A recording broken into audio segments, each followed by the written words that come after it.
हम पढ़ रहे हैं सेल्स एंड बैटरी, और ये आपको 3 नंबर 2023 बोर्ड में प्रोवाइड कराएगा। वैसे तो हर साल ही इम्पॉर्टेंट टॉपिक में रहता है। तो सेल्स और बैटरी में ध्यान क्या रखना है कि सबसे पहले वर्किंग सेल करता क्या काम है। सेल करता है केमिकल एनर्जी को इलेक्ट्रिकल एनर्जी में कन्वर्ट करता है। और क्या याद करना है, बैटरी आप सबने पढ़ रखा होगा। बैटरी का सीधा सा मतलब है ग्रुप ऑफ सेल्स। बैटरीज का मतलब है क्या आपका, ग्रुप ऑफ सेल्स, जिसमें बहुत सारे सेल्स प्रेजेंट हों। अब और क्या है, बैटरीज होते कितनी तरह के हैं। बैटरीज 2 तरह के होते हैं। जनरली हम लोग सेल्स पढ़ा रहे होते हैं। सेल 2 तरह के होते हैं। पहला होता है प्राइमरी, और दूसरा जैसे कि आप सोच ही रहे हो सेकेंडरी। ओके, प्राइमरी और सेकेंडरी। प्राइमरी सेल की खासियत क्या है सेकेंडरी की। Primary cell single time use होता है। सिंगल यूज मतलब यहां पर चार्जिंग पॉसिबल नहीं है।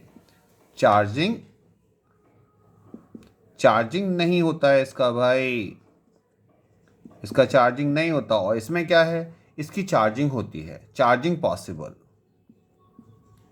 चार्जिंग कंडक्ट होती है इसमें। तो अब यहाँ ध्यान रखने वाली बात यह है, यदि चार्जिंग होता है तो क्या मतलब हुआ, घर में लगा हुआ आपका इन्वर्टर का बैटरी कैसा सेल है, चार्जेबल है। तो जब चार्जेबल सेल है तो ये किस कैटेगरी में चला जाएगा, ये जाएगा सेकेंडरी में। एक बात और ध्यान इस बात का रखना है कि सेकेंडरी सेल दोनों तरह का काम करता है। इसमें इलेक्ट्रोकेमिकल प्रोसेस भी है। इलेक्ट्रोकेमिकल सेल की टाइप में भी ये काउंट होगा, और ये इलेक्ट्रोलाइटिक सेल भी है। दोनों काम है। कब, जब सेल को आप यूज कर रहे हो, जब ये केमिकल एनर्जी को इलेक्ट्रिकल एनर्जी में कन्वर्ट करता है तो इलेक्ट्रोकेमिकल सेल का काम करता है। और जब आप इसे चार्ज करते हो, जब आप चार्जिंग में लगाते हो, तो चार्जिंग में क्या करते हो, प्लग में जोड़ दिया, और प्लग से क्या काम हो, चार्ज हो रहा है। तो चार्ज हो रहा है तो इसका मतलब क्या कर रहा है कि आप इसमें कुछ वर्क कर रहे हो। वर्क क्या कर रहे हो कि इलेक्ट्रिकल एनर्जी को केमिकल एनर्जी में आप कन्वर्ट कर रहे हो। ओके, सेल के अंदर खासियत क्या होनी चाहिए, सोचो। सेल यदि 1 आध कुंटल का हो, जैसे इन्वर्टर की बैटरी है, काफ़ी भारी होती है, उठाने में कैसी है भाई, बहुत भरकम, नहीं उठा सकते, पहलवान लेके आने पड़ेंगे। तो ऐसे सेल में क्या होना चाहिए, एक तो सेल से through out the life constant voltage supply होनी चाहिए। दूसरा क्या होना चाहिए, कांस्टेंट वोल्टेज सप्लाई के अलावा और क्या होना चाहिए, साइज कॉम्पैक्ट होना चाहिए, लाइट वेटेड होना चाहिए। रखा हुआ सेल 2-4 महीने रखा रहे तो ऐसा ना हो खराब हो जाए। तो बेटा इसकी लाइफ कैसी होनी चाहिए, बड़ी होनी चाहिए। सेल खराब जल्दी इजीली खराब नहीं होना चाहिए। तो ये सारी करेक्टरिस्टिक है। अब यहाँ पर हम प्राइमरी सेल का पहला टाइप पढ़ रहे हैं। ये किस कैटेगरी में आता है, ये आता है प्राइमरी सेल। प्राइमरी सेल का सबसे छोटा सा एग्जाम्पल कौन सा है, वो है आपका ड्राई सेल। और ड्राई सेल को लैकलेंचे सेल भी कहते हैं। अब ड्राई सेल क्या है, एक जिंक की कवरिंग है, बीच में ग्रेफाइट की रॉड डली हुई होती है। ग्रेफाइट की रॉड किसका काम करती है, ग्रेफाइट की रॉड काम करती है यहाँ कैथोड का, और जिंक रॉड काम करता है एनोड का। इसके अंदर मिक्सचर भरा होता है NH4Cl, MnO2 और जिंक क्लोराइड का। मॉइस्ट मिक्सचर प्रेजेंट होता है। मॉइस्चर आप जानते हैं, मॉइस्चर नहीं होगा तो आयंस नहीं होंगे, आयंस नहीं होंगे तो सेल कहाँ से काम करेगा। इस सेल के अंदर खास बात क्या है, cell does not have infinite life, लंबे समय तक नहीं रखते। ड्रॉबैक है बिकॉज जिंक कैसा होता है, रिएक्ट करता है एसिडिक अमोनियम क्लोराइड के साथ एंड गेट क्लोराइड, यानी इस पर रखा हुआ कवर धीमे धीमे खत्म हो जाएगा। आपने सेल ला के रख दिया, यूज़ नहीं किया, तो रखा रखा सेल अपने आप खत्म हो जाएगा। ओके, अब आपको ध्यान क्या रखना है, इसकी वोल्टेज सप्लाई कितनी है। शुरुआत में इसकी लाइफ, शुरुआत में इसका वोल्टेज सप्लाई 1.5 वोल्ट होता है, बट क्या लिखा है, does not give constant voltage during his whole life. शुरुआत में तो लाइट अच्छी रहेगी, बाद में बैटरी की लाइफ का, बैटरी की जो यूज़ है, इससे वोल्टेज सप्लाई धीमे धीमे कम हो जाएगी, करंट कम आना स्टार्ट हो जाए। अब आपको याद क्या करना है, इसकी रिएक्शन। तो एनोड पर क्या रिएक्शन होती है, एनोड पर सीधा प्रोसेस होता है। जो जिंक की रॉड है ZnH, ये इजीली कन्वर्ट हो जाता है Zn2 पॉजिटिव में, और 2 इलेक्ट्रॉन का लॉस होता है। कैथोड क्या है, कैथोड पर जो रिएक्शन होगी रिडक्शन की होनी चाहिए। तो अब कैथोड पर होता क्या है बच्चों, ये अमोनिया है, अमोनियम्स, अमोनिया नहीं अमोनियम। अमोनियम आयन किससे मिलेगा, NH4Cl से। अमोनिया को आप ऐसे याद करो, अमोनियम को, कि NH3 और H पॉजिटिव का बना हुआ है। ऑब्वियसली जोड़ोगे तो NH4 ही तो बनेगा। इसके कितने पार्टिकल लिए हैं, 2। तो ये क्या करता है बेटा, ये देता है 2, तो अमोनिया के बन जाते हैं। और H पॉजिटिव से क्या बन जाते हैं, एक हाइड्रोजन गैस रिलीज होती है। तो ऑब्वियसली समझ रहे होगे यहाँ 2H पॉजिटिव है, तो इस जगह पर 2 इलेक्ट्रॉन की आवश्यकता पड़ी। अब आपको क्या लिखना है, एग्जाम में पूछा जाए कि एनोड पर क्या होता है, कैथोड पर क्या, इतना तो लिख ही दोगे। अब आपका ओवरऑल रिएक्शन, तो ओवरऑल रिएक्शन क्या है, ओवरऑल रिएक्शन इन दोनों को जोड़ दो। देखो इसमें भी 2 इलेक्ट्रॉन, इसमें तो नेट रिएक्शन क्या आएगा, Zn आएगा। और साथ में क्या होगा, 2NH4 होगा। और क्या होगा, देखो एक तो 2NH3 बना होगा और एक बना होगा Zn डबल पॉजिटिव, एक होगा H2। तो बेटा ये जो हो गई, ये overall reaction of the cell हो गई 1 2। ये तो याद नहीं करनी है, इन दोनों को जोड़ के लिखनी है। सब काम थोड़ा याद कर लोगे। अगला प्रोसेस और क्या है, इसमें कुछ नोट भी है, छोटे छोटे से नोट, वैसे ऊपर बता चुका। वो पूछता है कि अमोनिया कहाँ गई, तो आप देखो ध्यान से, Zn जो होता है डबल पॉजिटिव, ये 4 अमोनिया के साथ रिएक्ट कर जाएगा। और रिएक्ट करने के बाद ये बनाएगा क्या, एक कॉम्प्लेक्स बना लेगा, ZnNH3 का होल 4। और ब्रैकेट पे चार्ज किया अगर 2 पॉजिटिव। ये कैसा होता है, सॉलिड, यानी कि कंटेनर के अंदर का प्रेशर फिर नहीं बढ़ पाएगा। क्या हाइड्रोजन कहाँ जाती है, तो आपने MnO2 रखा तो सही है, तो 2MnO2 ले लो और हाइड्रोजन इसके साथ यूज़ कर लो। तो ये क्या बना लेगा, ट्वाइस ऑफ MnO, और एक बना दो OH का ट्वाइस। तो बेटा यहाँ से इस तरह से ये भी कैसा होता है, सॉलिड स्टेट में होता है, इस वजह से इसका प्रेशर नहीं बढ़ पाता है। ओके, तो ये तो हमें किसके बारे में पढ़ना है, ड्राई सेल के बारे में। वीडियो को आगे पीछे करके देख, पेपर को आगे पीछे करके देख लेना भाई, वीडियो नॉट पेपर। ओके, दूसरा जो सेल आता है वो आता है बटन सेल। बटन सेल में क्या खासियत होती है, देखो डायग्राम भी बना हुआ है। ये भी किस तरह का सेल है, ये है आपका प्राइमरी सेल, ये भी चार्जेबल नहीं होता। ओके, बटन सेल का यूज़ कहाँ है, घड़ी में देखा है, छोटा सा सेल निकलता है गोल सा, वही बटन सेल है। अब ध्यान क्या रखना है, इसका एनोड किसका बना है, एनोड बना है जिंक अमलगम का। और कैथोड किसका बना है, कैथोड बना है मरकरी ऑक्साइड का। इलेक्ट्रोलाइट क्या यूज़ किया है, KOH। ओके, इतना पढ़ लिया हमने। इस सेल की खास बात क्या है, इसका वोल्टेज सप्लाई कितना है, 1.35 वोल्ट। और साथ में क्या है, remain constant during its life, यानी जितनी वोल्टेज ये शुरुआत में प्रोवाइड करता है उतनी ही वोल्टेज लास्ट में भी रहती है। रिएक्शन क्या होती है, तो एनोड पर, एनोड पे छोटा सा प्रोसेस होता है। इसका जो जिंक है सॉलिड स्टेट में मरकरी में डिजोल्व, इसीलिए अमलगम कहते हैं। जो जिंक होता है ये किसके साथ रिएक्ट करता है, KOH। 2 OH ले लो भाई बस खाली तुम, इनके साथ रिएक्ट करता है और क्या बनाता है यहाँ पर, एक तो बनाता है जिंक ऑक्साइड और एक बन जाता है वाटर। दिख रहा होगा, इतना तो याद हो गया। अब देखो इलेक्ट्रॉन कहाँ जाएंगे, यहाँ -2, यहाँ कोई चार्ज नहीं, इसकी वजह से 2 इलेक्ट्रॉन आपको यहाँ नजर आ जाएंगे। अपोजिट साइड क्या करना है, तो आपको यहाँ से जो लेफ्ट साइड लिखा है, left side sorry right side जो लिखा है उसे लेफ्ट साइड लिख लो, पर ऐसे नहीं, जिंक को रिप्लेस कर लेना मरकरी से। तो आप यहाँ लिखो HgO, साथ में क्या लिखा है H2, तो H2 लिख दो भाई। 2 इलेक्ट्रॉन लिखे, 2 इलेक्ट्रॉन भी लिख दो। और क्या करो, अब अपोजिट साइड तो ये लिखनी पड़ेगी आपको। तो ये क्या बनेगा बेटा, ये तो होगा Hg, और साथ में क्या बना होगा, साथ में शायद 2OH माइनस होगा। ओके, तो बेटा ये रिएक्शन किसकी हो गई, कैथोड की। अब आपको क्या करना है, कुछ नहीं करना है इसके बाद, तो बस दोनों को जोड़ के लिख देना है। क्या लिखा देखो, आपने लिख लिया होगा, Zn लिखा होगा, HgO लिखा होगा, एरो के बाद क्या हो गया, Hg हो गया, और ZnO लिखा होगा।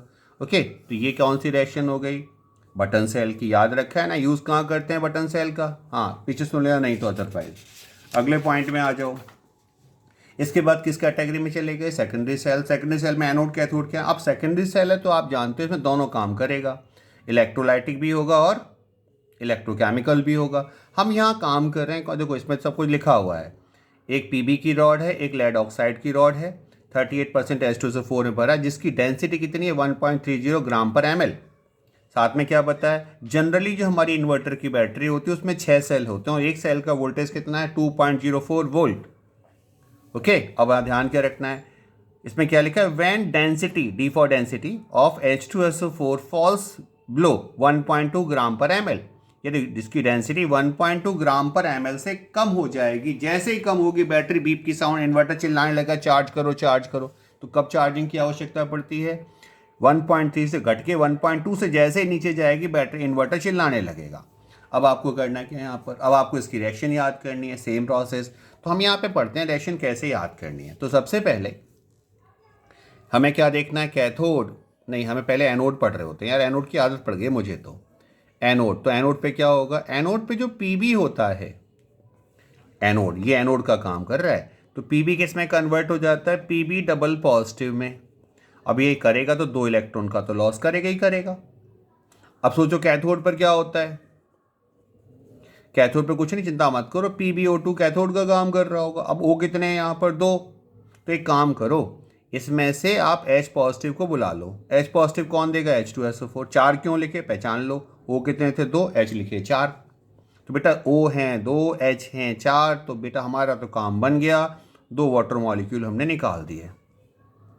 और क्या दिख रहा है, और भी दिख रहा है सर, यहाँ Pb डबल पॉजिटिव ही बनेगा, और ये प्लस लगा दिया, तो Pb से Pb डबल O तो खत्म हो गया, पर यहाँ H कितने हैं, 4, यहाँ 2 पॉजिटिव, तो ऑब्वियसली आपको 2 इलेक्ट्रॉन यहाँ पर ऐड करने पड़ेंगे। ओके, तो यहाँ 2 इलेक्ट्रॉन हो गए, आप ध्यान से देख पा रहे होंगे। तो ये पूरा रिएक्शन हो गया। अब क्या करना है, ओवरऑल रिएक्शन। ओवरऑल रिएक्शन में क्या बनेगा, देखो, एक तो रहा Pb, एक रहा PbO2, एक रहा 4H प्लस, क्या बने 2Pb डबल पॉजिटिव, और साथ में लिख दिया हमने 2H2O। तो ये हो गई ओवरऑल रिएक्शन। जब लेड स्टोरेज बैटरी कैसी होती है, यूज़ हो रही होती है, चार्ज हो रही, जब यूज़ हो रही होती, चार्ज नहीं हो रही है। थोड़ा सा और अच्छा बच्चा क्या कहता है कि Pb डबल पॉजिटिव सॉल्यूशन में रह नहीं पाते, तो Pb डबल पॉजिटिव जो हैं वो SO4 डबल नेगेटिव आयन जो H2SO4 प्रोवाइड करता है उसके थ्रू PbSO4 में कन्वर्ट हो जाते हैं। और ये कैसे होते हैं, सॉलिड। फायदा क्या, देखो क्या हुआ। अब आप जैसे कहोगे Pb सॉलिड, और सॉलिड तो PPT हो गया, PPT बनने की वजह से तो डेंसिटी कम होगी ना, क्योंकि सॉलिड हो गया तो डेंसिटी कम हो गई। अब कभी कभी पूछ लेता है वैसे कि अब ये बताओ कि जब सेल कैसा है, चार्जिंग के टाइम पर क्या होगा,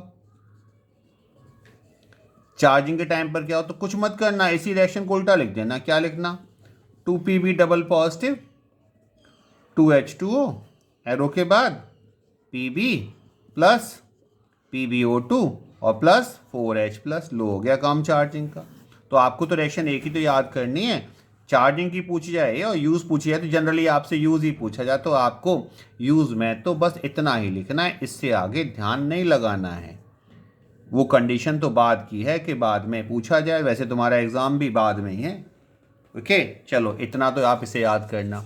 इसके बाद फिर अगले पॉइंट को देखो, पूरा तो पेज है, वीडियो आगे पीछे करके पूरा देख लीजिएगा। आफ्टर दैट हम अगले पॉइंट पर आ गए, निकल कैडमियम बैटरी। कौन सी बैटरी, निकल कैडमियम बैटरी। ये भी सेकेंडरी ही बैटरी है। यूज़ किस में होती है, कैलकुलेटर में होती है, लैपटॉप में होती है। अब इन्वर्टर वाली बैटरी तो भारी भरकम होती है, देखो साइज कैसा कर लिया, छोटा कर लिया। एनोड किसका बना है, कैडमियम का। कैथोड किसका बना है, निकल ऑक्साइड का। इलेक्ट्रोलाइट कौन सा है, KOH। ओके, इतना तो समझ में आ रहा होगा, याद करना है। एनोड पर क्या होता है, कैडमियम OH नेगेटिव के साथ रिएक्ट करता है, 2 हैं। कैडमियम की जनरल वैलेंसी 2 होती है, तो क्या बन गया, कैडमियम हाइड्रोक्साइड, 2 इलेक्ट्रॉन लगा दिए। अब निकल ऑक्साइड जो है वो वाटर के साथ है, देखो OH यूज़ किया है तो OH फॉर्म वापस भी करना है, इलेक्ट्रोलाइट खर्च नहीं होता है, इसलिए वाटर यूज़ किया। अब देखो यहाँ पे क्या है, निकल ऑक्साइड 2H2O, क्या बना, निकल हाइड्रोक्साइड, और 2H वापस कर दिए, 2 लिए थे 2 वापस कर दिए, इलेक्ट्रॉन भी 2 हैं, ऐड कर दो, बन गया काम। साथ में क्या लिखा है, E0 सेल इसका कितना होता है, 1.4 वोल्ट। ऐसे इसमें ये रिएक्शन लिखा है चार्जिंग का, बस इसका अपोजिट करके लिख दिया है। इसके बाद आता है फ्यूल सेल। फ्यूल सेल काफ़ी इंपॉर्टेंट है। फ्यूल सेल का कॉन्सेप्ट क्या कहता है, फ्यूल सेल का मतलब होता है इलेक्ट्रिकल एनर्जी। इलेक्ट्रिकल एनर्जी कैसी होनी चाहिए भैया, electrical energy formed by combustion of gases. जब किसी गैस को जला के इलेक्ट्रिसिटी बनेगी तब उस कंडीशनों से हम क्या कहते हैं, फ्यूल सेल। फ्यूल सेल जो होते हैं बेटा इनकी लॉन्ग लास्टिंग है, और इन्हें बेटा इनफाइनाइट टाइम तक हम यूटिलाइज कर सकते हैं। क्यों कि भैया बस इतना काम करो, एक तरफ से हाइड्रोजन एक तरफ से ऑक्सीजन पास करते चलो। जब तक आप हाइड्रोजन और ऑक्सीजन प्रोवाइड करते जाओगे सेल तो वर्क करेगा ना। ओके, तो ध्यान क्या रखना है, इस वक्त जो आप एग्जाम्पल पढ़ रहे हैं हाइड्रोजन ऑक्सीजन फ्यूल सेल पढ़ रहे हैं, वैसे तो बहुत सारे फ्यूल सेल होते हैं। इसकी लाइफ कितनी है, लाइफ डिपेंड ऑन किस पे, H2 और O2 पे। जितना H2 और O2 आप प्रोवाइड करेंगे। रिएक्शन बहुत सीधा सा है। किसके साथ है, H2 के साथ। किसका रिएक्शन है, OH नेगेटिव। कहाँ से आएगा, H2। देखो कितना अच्छा है, H के 2 हैं तो 2 OH लगा लिए, जुड़ के क्या बन गया, H2, 2 इलेक्ट्रॉन। पूरा करो। साथ में O2 है तो O2 है तो फिर देखो 2 H2 लगा लिए, यहाँ का यहाँ आ गया, यहाँ बना, यहाँ वापस आ गया। अब देखो क्या बन गया, 4 OH। अब भाई देखो इसमें 2 इलेक्ट्रॉन, इसमें 4 इलेक्ट्रॉन, बात मज़ा नहीं आ रहा, तो बस खाली ऊपर की रिएक्शन को 2 से मल्टीप्लाई करें, ऐड कर लिया।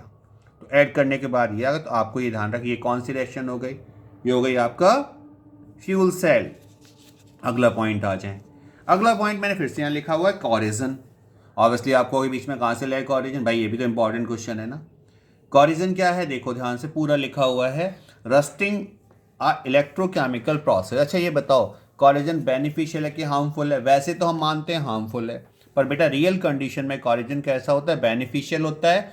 क्यों, क्योंकि इसमें मेटल की अपर सरफेस यूज होती है। अब rusting of electrochemical process exam में सीधा क्वेश्चन आता है, क्यों होता है रस्टिंग इलेक्ट्रोकेमिकल प्रोसेस, प्रूव करना पड़ता है, ऐसे नहीं तुम कुछ भी लिखे आओगे। क्या लिखा है, वाटर वेपर इन CO2, वाटर वेपर किस में चली गई, CO2 में, एट आयरन सरफेस, आयरन की सरफेस पर पहला काम ये होता है।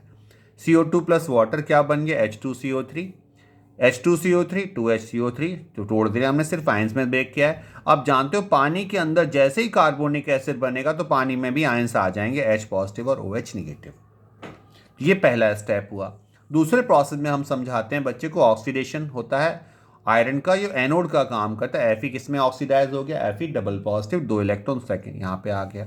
Impurity in water act as a cathode, cathode का काम करती हैं। देखो O2 लिखा है, O2 किसके साथ जुड़ गया, 4 H पॉजिटिव। H पॉजिटिव कौन दे रहा है, पानी में कार्बोनिक एसिड भी प्रोवाइड कर, वाटर के आयनाइजेशन से भी गेट होते हैं, और क्या बन गया, H2। अब इक्वेशन फर्स्ट को सेकंड को जैसे ही आप जोड़ते हो, इसमें 2 इलेक्ट्रॉन है, इसमें 4 इलेक्ट्रॉन है, लेफ्ट साइड है और राइट साइड है, अपोजिट साइड इन दोनों में, ऐड कर दीजिए, ओवरऑल रिएक्शन बन गई रस्टिंग की।